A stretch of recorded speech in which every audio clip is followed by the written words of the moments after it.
കൊണ്ട് അന്ന് 90-ൽ കോഴിക്കോട് കാരപ്പറമ്പിൽ ഏതാനും 20 പേരടങ്ങിയ ഒരു സംഘവുമായി തുടക്കം കുറിച്ച SLRC ഇന്ന് എറണാകുളം മുതൽ കാസർഗോഡ് വരെയുള്ള ജില്ലകളിലായി 40-ൽ പരം പഠന കേന്ദ്രങ്ങളിലായി 10,000-ഓളം വിദ്യാർത്ഥികൾ പഠിച്ചു വരുന്നു. ഈ പഠനത്തിന്റെ ഏറ്റവും വലിയൊരു മേന്മ സാധാരണ പഠനമൊക്കെ ശ്രവിക്കലിലോ മനസ്സിലാക്കലിലോ ഒതുങ്ങുന്നു. എന്നാൽ SLRCയിലൂടെ ഈ പഠിക്കുന്ന ആള് അധ്യാപകനായിക്കൊണ്ടും പുരോഹിതനായിക്കൊണ്ടും വരുവാണ്. പലപ്പോഴും പുരോഹിതനായി ആകുവാന് പൗരോഹിത്യം നൽകിയ മാനദണ്ഡങ്ങളല്ല ഇവിടെ അവലംബമാക്കിയത് SLRC. അറിഞ്ഞ കാര്യം ഏതാണോ അത് പൊതുസമൂഹത്തിന് പറഞ്ഞു കൊടുക്കുക. അതാണ് പ്രവാചകന്റെ ചര്യ, പ്രവാചകന്റെ രീതി. അറിയുന്ന കാര്യങ്ങൾ അത് സമൂഹത്തിന് പറഞ്ഞു കൊടുക്കും. ഇവിടെ നിന്ന് പഠിക്കുന്ന വിദ്യാർത്ഥി അവൻ കച്ചവടക്കാരനാകട്ടെ, വ്യവസായി ആകട്ടെ, ഡോക്ടറാകട്ടെ, ആരുമാകട്ടെ, സമൂഹത്തിലെ വ്യത്യസ്ത തുറകളിലുള്ള ഇവര് പിറ്റേന്ന് ജുമാ നമസ്കാരത്തിന് നേതൃത്വം നൽകണം. അവൻ എന്തില്ല, പൗരോഹിത്യം കൽപ്പിച്ച വേഷവിധാനങ്ങൾ ഇല്ല എന്നൊരു പോരായ്മയുണ്ട്. പൗരോഹിത്യത്തിന് ചില വേഷവിധാനങ്ങളുണ്ട്. ആ വേഷവിധാനങ്ങൾ മതത്തിന് ഒറ്റ നിർബന്ധമില്ല. തല മറക്കണമെന്നോ താടിയുടെ നീളം ഇത്ര വേണമെന്നോ വേഷവിധാനങ്ങളിൽ ഇന്ന കളറുകൾ സ്വീകരിക്കണമെന്നോ ഇന്ന നടത്തം സ്വീകരിക്കണമോ എന്ന നിർബന്ധ ബുദ്ധി ഇല്ല. പ്രവാചകൻ അത്തരത്തിലുള്ള ഒരു രൂപ ആകൃതി ഭംഗി നമുക്ക് പഠിപ്പിച്ചു തന്നിട്ടില്ല. ഏത് നാട്ടിലെ വേഷം ആ നാട്ടിലെ കാലാവസ്ഥക്ക് അനുയോജ്യമായ ഇണങ്ങുന്ന രീതിയിലുള്ള വേഷവിധാനങ്ങൾ സ്വീകരിച്ചുകൊണ്ട് ഏതെങ്കിലും കോഴ്സ് പാസ്സായിക്കൊണ്ടല്ല പുരോഹിതനാകേണ്ടത്.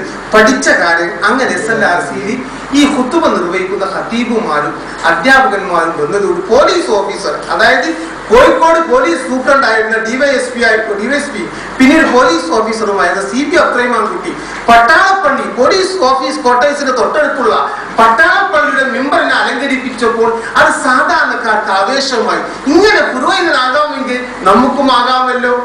അങ്ങനെയുള്ള മാനദണ്ഡങ്ങളൊക്കെ മാറ്റി നിർത്തിക്കൊണ്ട് ഈ വിജ്ഞാന സമ്പാദനം സ്ത്രീകൾ ഉൾപ്പെടെ, സ്ത്രീകളെ മദ്രസയിൽ പോലും പറഞ്ഞയക്കാതെ ഭൗതിക വിദ്യാഭ്യാസം പോലും നിർബന്ധമില്ലെന്ന് പഠിപ്പിച്ച പൗരോഹിത്യത്തിൽ നിന്ന് അധ്യാപികമാരെ സൃഷ്ടിക്കപ്പെട്ടു.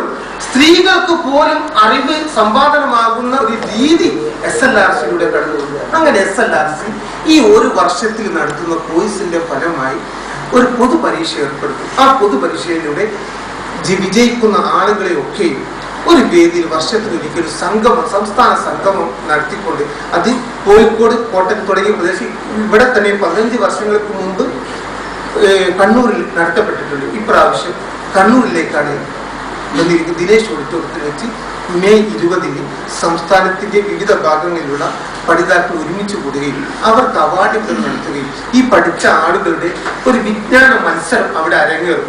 അറബി ഭാഷയിലും ചരിത്രത്തിലും വിശുദ്ധ ഖുർആനിലും പ്രാവീണ്യമുള്ള ആളുകൾ തമ്മിലുള്ള ഒരു മത്സരം, കൗതുകമായ മത്സരം കണ്ടുകൊണ്ട് ആളുകളെ ഈ വേദിയിലേക്ക് ഒരു ശക്തി തെളിയിക്കാനോ സംഘടനാ ബലം തെളിയിക്കാനോ ഞങ്ങളുടെ കൂട്ടത്തിലുള്ള ആളുകളുടെ ബലം കണ്ടിട്ട് എന്തെങ്കിലും വിലപേശാനുള്ള ഒരു മാധ്യമത്തിന്റെ ഒരു പ്രവർത്തന രീതിയുടെ ഭാഗമായിട്ടല്ല ഈ സംഗമം നടത്തുന്നത്. വർഷാവർഷം ഈ സംഗമം നടത്തുന്നത് പുറത്തുള്ള ആളുകൾ 1-ാം വർഷത്തിലേക്ക് ആളുകളെ ആകർഷിപ്പിക്കാനാണ്. അതിന് നിങ്ങളുടെ സഹായമാണ് നമുക്ക് ഏറ്റവും ആവശ്യമുള്ളത്. വാർത്താ മാധ്യമങ്ങളിലൂടെ നമ്മുടെ ഈ പരിപാടിയെ നിങ്ങൾ വേണ്ട വിധം കവറേജ് നൽകിയാൽ ഈ സ്ഥാപനത്തിലേക്ക് വിജ്ഞാന സമ്പാദനത്തിന് ആഗ്രഹിക്കുന്ന ആളുകൾക്ക് നിങ്ങൾ നിമിത്തമാണ്. പൊതുസമൂഹത്തിന്റെ സേവനത്തിന്റെ ഭാഗമായി കാലാകാലങ്ങളിൽ നിങ്ങൾ, അതായത് ഒരു 80-കാരനെയും ഒരു 14-കാരനെയും മുമ്പ്, വർഷങ്ങൾക്ക് മുമ്പ് നിങ്ങളുടെ പത്രങ്ങളിൽ വന്ന ഒരു സീൻ കണ്ടിട്ട് ഈ രംഗത്തേക്ക് എത്രയോ ആളുകൾ പഠന രംഗത്തേക്ക് കടന്നു വന്നിട്ടുണ്ട്. അത്ര നല്ല ചിത്രങ്ങളൊക്കെ കൊടുത്തുകൊണ്ട് നിങ്ങൾ നമ്മളെ വളർത്തുന്നതിൽ നിസ്സീമമായ പങ്ക് വഹിച്ചിട്ടുണ്ട്. അതിന് ഞങ്ങൾക്ക് നന്ദിയുണ്ട്.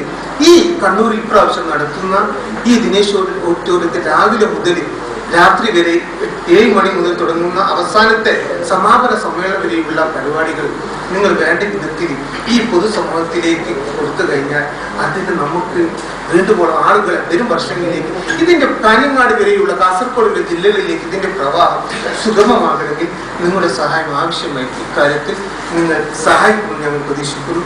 ഈ പ്രാവശ്യത്തെ നമ്മുടെ സംഗമത്തിൽ മുഖ്യാതിഥിയായി പങ്കെടുക്കുന്നത് UK നിന്നുള്ള പ്രമുഖ പണ്ഡിതൻ ഇസ്മായിൽ ബുള്ളോക്കാണ്.